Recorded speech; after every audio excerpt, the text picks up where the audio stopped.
नमस्कार, गुलिस्तान न्यूज देख रहे हैं आप और न्यूज ब्रीफ के साथ मैं शीतल शर्मा। इस वक्त बुलेटिन की शुरुआत करेंगे एक बड़ी खबर से। सरकार के प्रस्ताव को एलजी मनोज सिन्हा ने मंजूरी दे दी है। ये क्या मंजूरी है वो आपको बताएंगे। कैबिनेट ने एक दिन का सत्र बुलाने का फैसला लिया था, जिस पर उपराज्यपाल मनोज सिन्हा ने काबीना के प्रस्ताव पर मोहर लगाई है, यानी कैबिनेट के प्रस्ताव पर मोहर लगाई है। 28 अप्रैल को एक दिन का विधानसभा का विशेष सत्र होना है। यह बड़ा फैसला लिया है जम्मू कश्मीर के अंदर। फिलहाल एलजी ने इस प्रस्ताव पर अपनी मोहर लगा दी है, क्योंकि अभी अभी पहलगाम में हमला भी हुआ है और उसके बाद ये कहीं ना कहीं ये बड़ा फैसला लिया गया है जम्मू कश्मीर सरकार की तरफ से। ये जम्मू कश्मीर सरकार ने प्रस्ताव रखा था एलजी मनोज सिन्हा के सामने, उन्होंने इस पर मोहर लगाई है और ये एक दिन जो सत्र है वो बुलाया जाएगा। 28 अप्रैल को ये सत्र होगा, जिसको लेकर फिलहाल उपराज्यपाल मनोज सिन्हा ने कैबिनेट लगा दी है। तो आज ये बैठक हुई जिसमें कुछ लोग शामिल भी हुए और उस बैठक के बाद ही एलजी मनोज सिन्हा की तरफ से ये फैसला लिया गया है, जिसको लेकर एक ऑफिशियल लेटर भी इस वक्त आपके टीवी स्क्रीन पर आ रहा है और इसके जरिए ये जानकारी भी सामने आई है। 28 अप्रैल को एक दिन का विधानसभा का विशेष सत्र होगा, एक दिन के लिए, और उसमें खास तौर पर पहलगाम में हुए जो वहां पर लोग आए थे, पर्यटक आए थे, उन पर आतंकवादियों ने हमला किया था। उसके बाद 28 लोगों की वहां पर मृत्यु हुई थी, मौत हुई थी। उसी को लेकर फिलहाल ये शोक संवेदना भी कैबिनेट में या फिर सत्र जब होगा उसमें प्रकट की जाएगी। तो फिलहाल हमारे साथ विनोद कुमार जी, वरिष्ठ पत्रकार, जुड़े हुए हैं। विनोद जी, एक दिन का जो प्रस्ताव रखा गया था एलजी मनोज सिन्हा के सामने, उस पर फिलहाल मंजूरी मिल गई है, मोहर लग गई है। कि एलजी के पास पावर होती है जम्मू कश्मीर रीऑर्गेनाइजेशन एक्ट 2019 की सेक्शन 18(1), उस पावर का इस्तेमाल करते हुए एलजी मनोज सिन्हा ने सरकार को ये कहा है कि आप एक दिन का सत्र ला सकते हैं और वो 28 अप्रैल को होगा। इससे पहले कैबिनेट ने, जम्मू कश्मीर सरकार की कैबिनेट ने कैबिनेट मीटिंग की थी और एलजी मनोज कुमार सिन्हा से कहा था कि 28 को सत्र बुलाया जाए। जो मैंने आपको बताया कि कुछ पावर्स रहती हैं, रिमेन्स उनके पास रहती हैं और एलजी मनोज कुमार सिन्हा के पास, उन पावरों का इस्तेमाल करते हुए उन्होंने इसको अनुमति दी है। यानी जो प्रस्ताव कैबिनेट ने पास किया था, अल्टीमेटली उस पर उपराज्यपाल मनोज कुमार सिन्हा ने मोहर लगा दी है। बिल्कुल विनोद जी, अभी पहलगाम का जो हमला हुआ है उसे भूल नहीं पाए हैं। वो दर्द अभी हर किसी शख्स के अंदर देखा जा रहा है। और क्या वहां पर शोक संवेदना प्रकट की जाएगी, इसी को लेकर ये एक दिन का सत्र रखा गया है, या फिर कुछ और भी चर्चा होने की संभावना हो सकती है इसे एक दिन के अंदर? बिल्कुल शीतल, एक दिन के सत्र में कोई सरकारी कामकाज तो होगा नहीं, स्वाभाविक सी बात है। पहलगाम जो नरसंहार हुआ है, 28 पर्यटकों पर जो हमला की हत्या की गई है, उस पर ही चर्चा होगी। और मुझे लगता है कि एक प्रस्ताव कोई पारित किया जा सकता है आतंकवाद के खिलाफ, कि आतंकवाद को कभी बर्दाश्त नहीं किया जाएगा, लेकिन हर एक सदस्य इस पर जरूर बोलने का प्रयत्न करेगा, क्योंकि हर एक सदस्य को जो 90 सदस्य जीत करके आए हैं और उनमें कहीं ना कहीं संवेदनाएं हैं, उन परिवारों के प्रति संवेदनाएं हैं जिन्होंने अपनों को गंवाया है। और किस तरीके से मार्मिक दृश्य जिसने देखे हैं, शीतल आपने देखे होंगे, मैंने देखे होंगे, जो हमारे इलेक्टेड रिप्रेजेंटेटिव हैं यहाँ पे 88, उन्होंने भी देखे होंगे। वो आज भी हमारे दिल में घर कर गए हैं, आंखों के सामने लगातार आते हैं। वो हम कल्पना नहीं कर सकते थे कि दहशतगर्द जो आतंकवादी इस तरीके से करेंगे।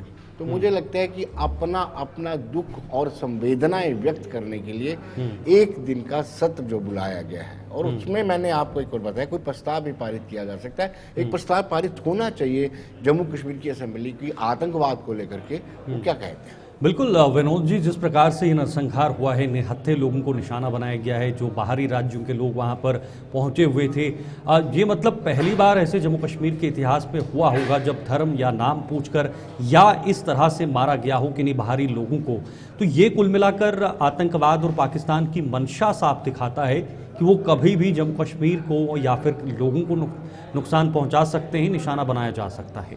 तो क्या अब ये गंभीर मुद्दा जम्मू कश्मीर के लिए बन गया है? जम्मू कश्मीर की सरकार को इस पर गहनता से सोचना होगा आने वाले समय के लिए। बिल्कुल शीतल, आपने ठीक कहा, लेकिन थोड़ा सा मैं आपसे मतभेद इस बात को करता हूँ कि आपने पहले भी देखा होगा कि पुंछ, राजौरी, डोडा में पूरी बसेस को उतारा जाता था। उसके बाद एक विशेष समुदाय को अलग किया जाता मैंने था। टूरिज्म उसके को बाद- लेकर हाँ, उस परिप्रेक्ष्य में बात की। हाँ जी, लेकिन ये है कि टूरिस्ट को इस तरीके से आप प्रमाण पत्र देख करके फिर आप पूरा निरीक्षण करने के बाद उसको गन पॉइंट पे गोली मारते हैं। फिर एक ऐसी महिला जो कहती है कि आपने मेरे पति को मारा, आप मुझे भी मारिए, तो फिर आप कहते हैं जाइए मोदी को बताइए ये बात। तो कहीं ना कहीं ये पहले टाइप का ऐसा हुआ है। तो केंद्र सरकार की भी नैतिक जिम्मेदारी बनती है। केंद्र सरकार को आपको पता ही है पूरे फ्रंट पे है, और जिस तरीके से उन्होंने इंडस वाटर ट्रीटी को निरस्त किया है या इंडस वाटर ट्रीटी को फिलहाल टाल दिया है, और जो बड़े बड़े फैसले लिए हैं और पाकिस्तान किस तरह से डरा हुआ है, तो कहीं ना कहीं ऐसा ही कोई बड़ा फैसला जो है जम्मू कश्मीर की सरकार का, हालांकि सरकार कोई प्रस्ताव ही पारित कर सकती है, प्रस्ताव के अलावा जम्मू कश्मीर की सरकार के पास ऐसा कुछ नहीं है, लेकिन जम्मू कश्मीर की सरकार अगर ऐसा कोई प्रस्ताव पारित करती है और वो चाहता है तो एक अच्छा संदेश जाता है, क्योंकि जम्मू कश्मीर में ही ऐसी मुस्लिम बहुल युति है, तो कहीं ना कहीं ये संदेश उनका बड़ा मायने रखता है। विनोद जी, पहली बार हमने देखा है समूचे पूरे देश भर में, चाहे जम्मू कश्मीर हो या बाकी अन्य राज्य हों, हर किसी समुदाय ने इसकी कड़ी निंदा की है और एकजुट होकर एक मंच पर आकर पाकिस्तान के खिलाफ गुस्से का इजहार किया है। कश्मीर में भी जमकर प्रदर्शन हुए, लोगों ने नाराजगी जताई पाकिस्तान के खिलाफ और सरकार के सामने ये रखा कि भाई इनके खिलाफ तुरंत कार्रवाई होनी चाहिए जिन्होंने इस तरह से किया है। तो इसको आप किस नज़र से देख रहे हैं? क्योंकि दिख रहा है शीतल, दो चीज़ें हैं। भले ही ये कश्मीर के कुछ नेता ऐसा कहते रहे हैं कि ये कॉस्मेटिक बदलाव था 2019 के बाद जो आया, लेकिन ये मान के चलना पड़ेगा कि इस बदलाव में कश्मीर की अर्थव्यवस्था पर सुधार हुआ था। एक नंबर। और अगर इस तरीके से आप आइडेंटिफाई करके टूरिस्ट की किलिंग करते हैं तो उसका इम्पैक्ट टूरिज्म पर पड़ेगा। बिल्कुल। और हम बार बार कहते हैं टूरिज्म जो है बैकबोन है हमारी इकोनॉमी की। एक दूसरा, लगभग 3.5 डिकेड के बाद, यानी 3.5 दशकों के बाद ऐसा हुआ है कि आतंकवाद के खिलाफ दिल से लोगों ने प्रोटेस्ट किया है, और खासतौर पर मुस्लिम बहुल राज्य क्षमा कीजिए जिलों में, और खासतौर पर टनल के उस पार आपने देखा होगा किस तरीके से महबूबा मुफ्ती भी प्लेकार्ड लेकर के निकली हैं। तो ये एक अच्छा संदेश है। हाँ, सवाल ये उठता है कि हर मुस्लिम आतंकवादी नहीं है, लेकिन ये भी सवाल उठता है कि मरने वाला या आतंकवादी मुस्लिम ही क्यों होता है। हर मुस्लिम को हम आतंकवादी नहीं कह सकते। हर एक समाज में ब्लैक शिप्स होते हैं और ब्लैक शिप्स को आइडेंटिफाई करना पड़ता है। एक छोटा सा जवाब आपसे चाहूंगा। जाहिर सी बात है, इतना बड़ा हमला हुआ है, इस तरह से हमला हुआ है, और सोशल मीडिया का ज़माना है विनोद जी, क्योंकि हर किसी ने अपने फ़ोन पर वीडियोस देखी हैं, वो माहौल देखा है, वो डर देखा है। क्या आपको लगता है टूरिज्म पर इम्पैक्ट तो पड़ेगा ही पड़ेगा? अब इसको लेकर सरकार को ये सुनिश्चित करना होगा आने वाले समय के लिए कि टूरिज्म की सुरक्षा को कैसे रखा जाए, कैसे एक टूरिस्ट को सुरक्षित रखा जाए। इम्पैक्ट तो है ही है, आने वाले कई सालों तक टूरिज्म पर इम्पैक्ट तो पड़ेगा ही, लेकिन क्या इसको लेकर भी बातचीत हो सकती है या विचार विमर्श हो सकता है कि आने वाले समय में टूरिस्ट या पर्यटक जो बाहरी आते हैं उनकी सुरक्षा को सुनिश्चित किया जाए? हाँ, ये बहुत बड़ा सवाल है शीतल, और ये सवाल कल सर्वदलीय मीटिंग में भी उठा था कि आखिर अगर एक ही जगह पर इतने ज़्यादा टूरिस्ट रहते हैं तो वहाँ पर एक भी कांस्टेबल तक नहीं होना कहीं ना कहीं सिक्योरिटी लैप्सेस है। बिल्कुल। और मुझे लगता है कि आगे से ऐसे सिक्योरिटी लैप्सेस नहीं होने चाहिए।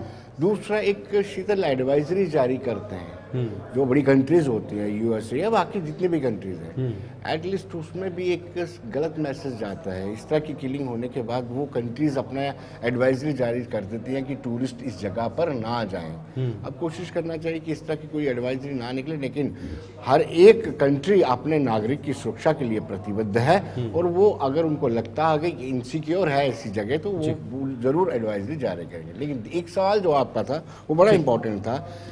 शायद इस पहलगाम के इंसिडेंट से या कहें कि नरसंहार से, किलिंग से, सिक्योरिटी एजेंसीज और सरकार को, सुरक्षा व्यवस्था को, सुरक्षा तंत्र को कुछ सबक जरूर लेना होगा।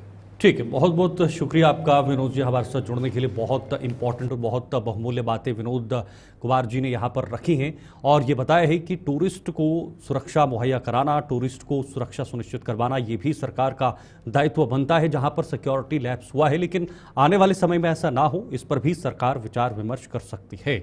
आगे बढ़ते हैं।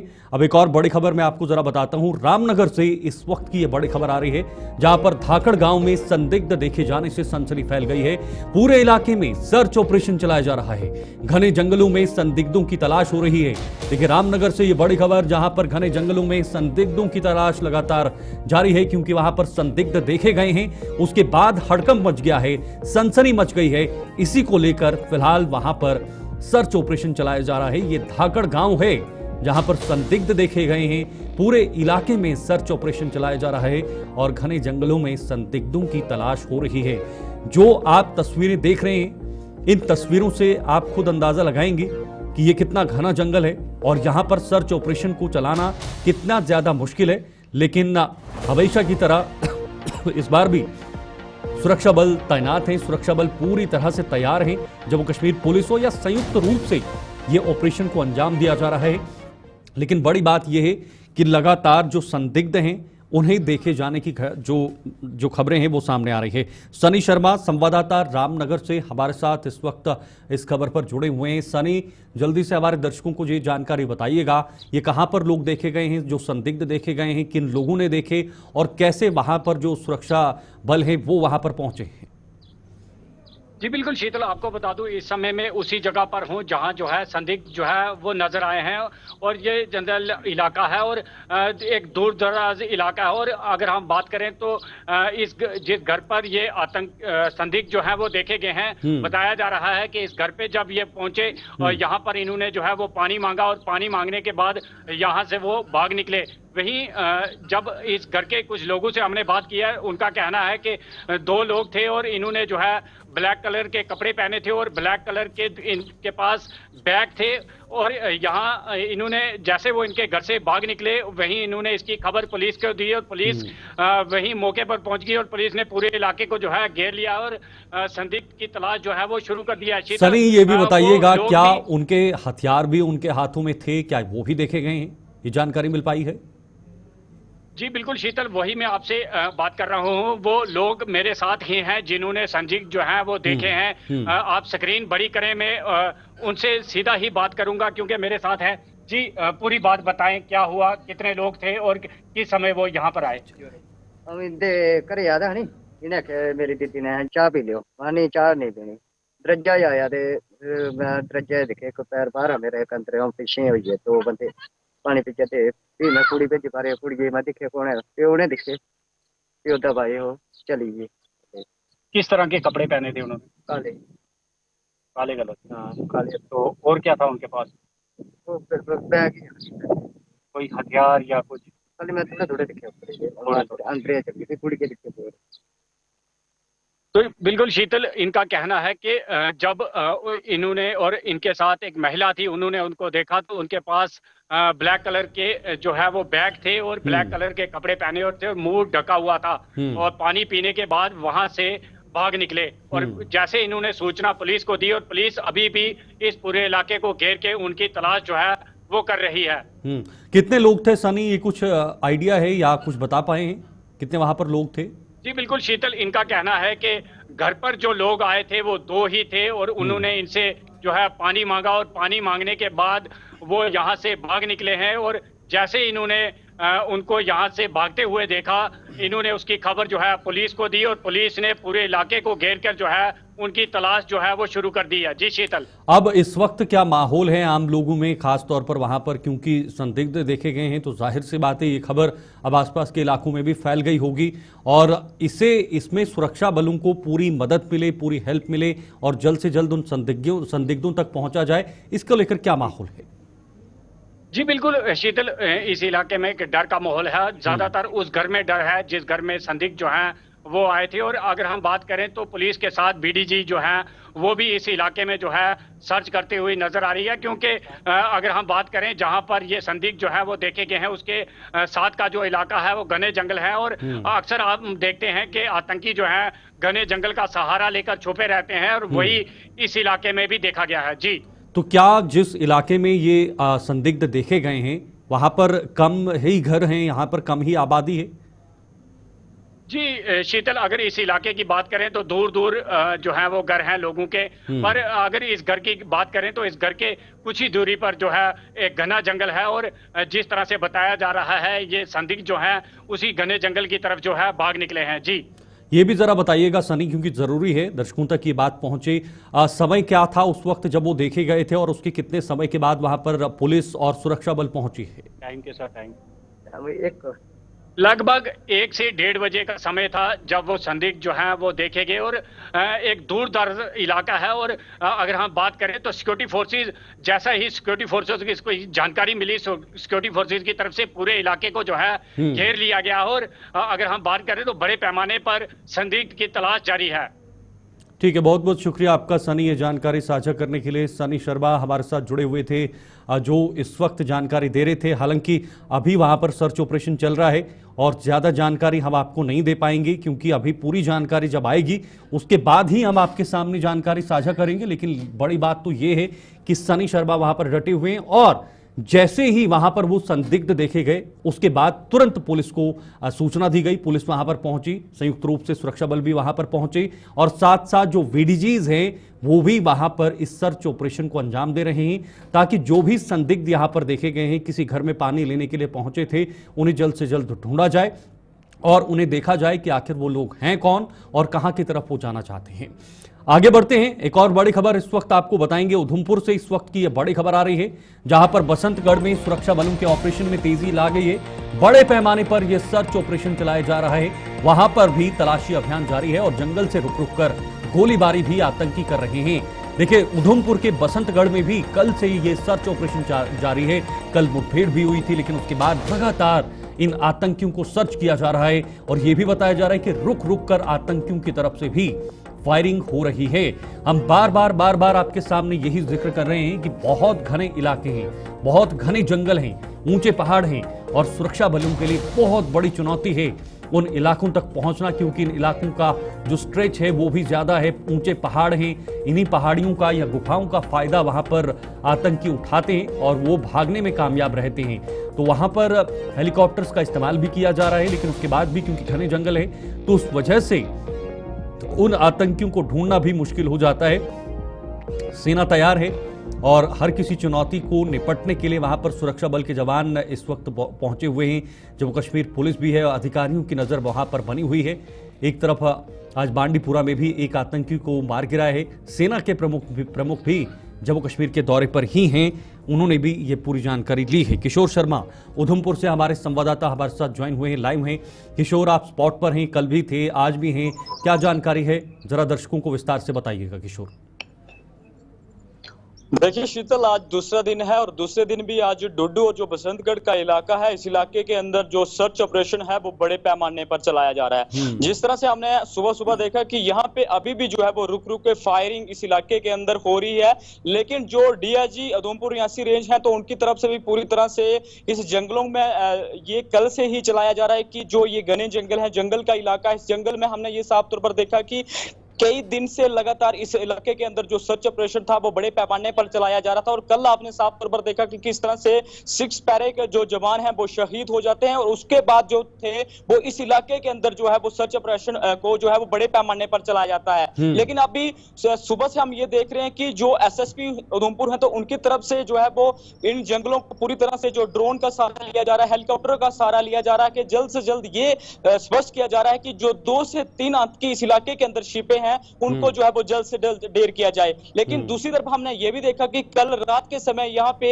जो सुरक्षा बल थे उनकी तरफ से जिस इलाके के अंदर इनकाउंटर हुआ था उस इलाके के अंदर रात के समय वहां पे फायरिंग की गई। सुबह सुबह उस इलाके के अंदर जो थी वो रुक रुक के फायरिंग हुई, लेकिन अभी ये कहना मुश्किल है, क्योंकि अभी अगर जिस तरह से हमने सुबह से देख रहे थे कि सुबह जरूर जो थी वो रुक रुक के फायरिंग इस इलाके के अंदर देखने को मिल रही थी, लेकिन अभी शाम होने वाली है और रात के समय यहाँ पे जो है वो इनकाउंटर चलाना किसी खतरे से कम नहीं होता, क्योंकि ये पहाड़ी इलाका है, जंगल का इलाका है। लेकिन अभी इस तरह की कोई जानकारी जो है वो शीतल अभी ऑफिशियल की तरफ से जानकारी सामने नहीं आई है कि ये इनकाउंटर कब जो है वो शुरू हो सकता है। बिल्कुल, लेकिन क्या वहां से भी फायरिंग हो रही थी, आतंकियों की तरफ से भी रुक रुक कर फायरिंग की जा रही है, ऐसी भी खबरें हैं? बिल्कुल, फिलहाल देखिए शीतल, इस तरह की जानकारी सामने नहीं आई है। एक तरफा ही जो है वो फायरिंग रुक रुक के इस इलाके के अंदर देखने को मिली। और जब यहाँ के लोकल लोग हैं जिनसे हमने बात करने का प्रयास किया, जो बिल्कुल साथ में रहते हैं, तो उनकी तरफ से यह भी कहा गया कि रात के समय कोई 1 से 1:30 बजे के करीब यहाँ पे दोनों तरफ से जो थी वो रुक रुक के फायर इस इलाके के अंदर देखने को मिली। लेकिन सुबह से इस तरह का जो है वो देखने को नहीं मिल रहा है, क्योंकि अलग अलग जो सुरक्षा बल हैं, जो बड़े अधिकारी हैं, वो इस इलाके के अंदर जो है वो पूरी तरह से चप्पे चप्पे को छाना जा रहा है कि जल्द से जल्द जो 2 से 3 आतंकी हैं तो उनको जो है वो मार गिराया जाए। लेकिन दूसरी तरफ यह भी बताया जा रहा है कि जो बसंतगढ़ का इलाका है, इस इलाके के अंदर हमने देखा कि लगातार 4 से 5 महीने से इस इलाके के अंदर जो हमारी एसओ की जवान है, जो सुरक्षा बल के जवान हैं, तो इस इलाके को जो था वो पूरी तरह से खंगाला जा रहा था। लेकिन अभी जिस तरह से हमने देखा कि ड्रोन का यहां पे सहारा लिया जा रहा है, चॉपर का यहां पे सहारा लिया जा रहा है, तो हो सकता है कि अभी कुछ घंटे के बाद जो है वो इनकाउंटर भी जो है वो शीतल इस इलाके के अंदर जो है वो शुरू हो सकता है। और कितना मुश्किल है वहां पर इस एनकाउंटर को अंजाम देना, आगे बढ़ाना, क्योंकि घने जंगल और वहां पर काफी ज्यादा पेड़ हैं, गहरी खाइयां हैं जिनका पूरा इस्तेमाल करके आतंकी फायदा उठा लेते हैं। देखिए, 2 चीजें यहाँ पे शीतल देखने को मिल रही हैं। जिस तरह से रात के समय से इस तरह की जो सोर्स हमें बता रहे हैं कि रात के समय भी जो 2 से 3 आतंकी थे वो किसी के घर पर जाते हैं, लेकिन ऑफिशियल तौर से पर इस तरह की जानकारी जो है वो ना ही डीआईजी उधमपुर यासी रेंज की तरफ से दी गई है, जहां अलग अलग सिक्योरिटी फोर्स की तरफ से दी गई है। लेकिन ये जो लोगों की तरफ से बताया जा रहा है, हमने ये देखा कि जिस इलाके के अंदर कल इनकाउंटर होता है तो उस इलाके ही अंदर जो है वो डीआईजी खुद, एसएसपी उधमपुर और अलग अलग जो सुरक्षा बलों के बड़े अधिकारी हैं, उस इलाके को ही पूरी तरह से जो है वो घेराबंदी की है। दोनों साइड हमारी पहाड़ों की बात करें, अगर मैं कैमरा पर्सन को बोलूंगा, ये डुड्डू का इलाका है, मेन डुड्डू का इलाका है। और यही वो पहाड़ियां आप देख रहे हैं कि इन पहाड़ियों में ही जो अपने आतंकी हैं वो पुराने जो रूट थे वो इन इलाकों में जो थे वो इन इलाकों से जाते थे। लेकिन फिलहाल इस तरह की जानकारी जो लोकल बता रहे हैं कि यही रूट होते थे। और जो जिस इलाके के अंदर कल जो शिवगली का इलाका है, जिस इलाके के अंदर ये इनकाउंटर शुरू हुआ था, अब ये कहना मुश्किल है, क्योंकि जिस तरह से आपकी तरफ से भी कहा जा रहा है कि जो खाना बदोश लोग हैं वही यही रास्ता चुनते हैं। लेकिन अभी चुनौतीपूर्ण रहेगा और कहीं ना कहीं खतरे से कम, जिस तरह से आप भी कह रहे हैं कि इनकाउंटर रात के समय यहां पे चलाना मुश्किलात का सामना होता है। लेकिन फिलहाल अभी उस इलाके की मैं बात करूं तो इस इलाके के अंदर अभी भी जो सर्च ऑपरेशन जो है वो शीतल अभी भी जो है वो चलाया जा रहा है। बहुत बहुत शुक्रिया आपका किशोर, ये जानकारी आप दे रहे हैं और लगातार वहां पर डटे हुए। देखिए, किशोर शर्मा हमारे साथ जो उधमपुर से सहयोगी हैं वो इस वक्त मौके पर ही हैं और लगातार हम आपको पल पल की जानकारी इस वक्त दे रहे हैं, चाहे वो पुंछ का इलाका हो, चाहे वो उधर का इलाका हो या कश्मीर के वो इलाके हों। इधर पहलगाम में पर्यटकों पर आतंकी हमले के बाद आतंकियों के खिलाफ ताबड़तोड़ अभियान जारी है और इस कड़ी में साउथ कश्मीर में आज एक आतंकी का मकान ध्वस्त कर दिया गया है। आसिफ शेख नाम का यह आतंकी लश्कर तैयबा से संबंध रखता है।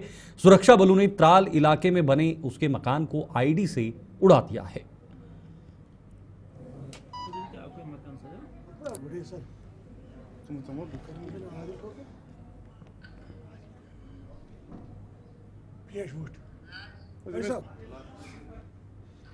कांग्रेस नेता और सांसद राहुल गांधी ने पहलगाम में बेकसूर लोगों की हत्याओं की कड़ी निंदा की है। राहुल गांधी का कहना है कि जम्मू कश्मीर के साथ साथ देश के अन्य हिस्सों की आवाम ने भी इस वारदात की कड़ी निंदा कर रही है। श्रीनगर में आज एक प्रेस कॉन्फ्रेंस के दौरान उन्होंने देश की आवाम से एकजुट होकर ऐसे तत्वों का मुकाबला करने का आह्वान किया है जो बेकसूरों का खून बहाने में कोई कसर नहीं छोड़ रहे हैं।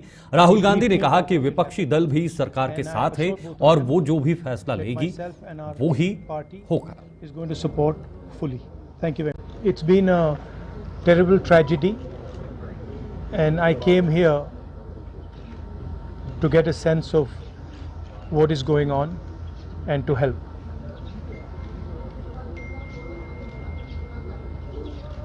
The entire people of Jammu and Kashmir have condemned this terrible action and they have fully supported the nation at this time. I met one of the people who was injured. I of course couldn't meet other family members and other people because the injured people have gone back. My love and affection to everybody who has lost family members, and I want everybody to know that the whole nation is standing together as one.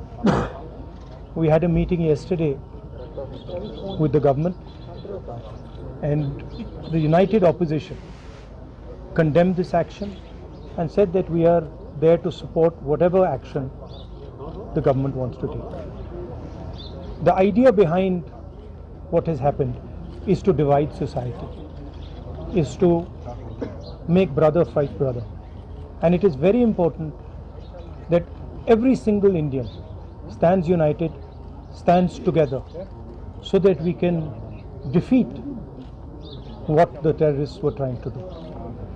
It's sad to see that some people are attacking my brothers and sisters from Kashmir and the rest of the country. And I think it's very important that all of us stand together, stand united, and fight this nasty action that has been taken and defeat. चलिए news brief में अभी के लिए फिलहाल इतना ही, लेकिन देश दुनिया की तमाम खबरों के लिए आप देखते रहिए गुलिस्तान न्यूज। नमस्कार।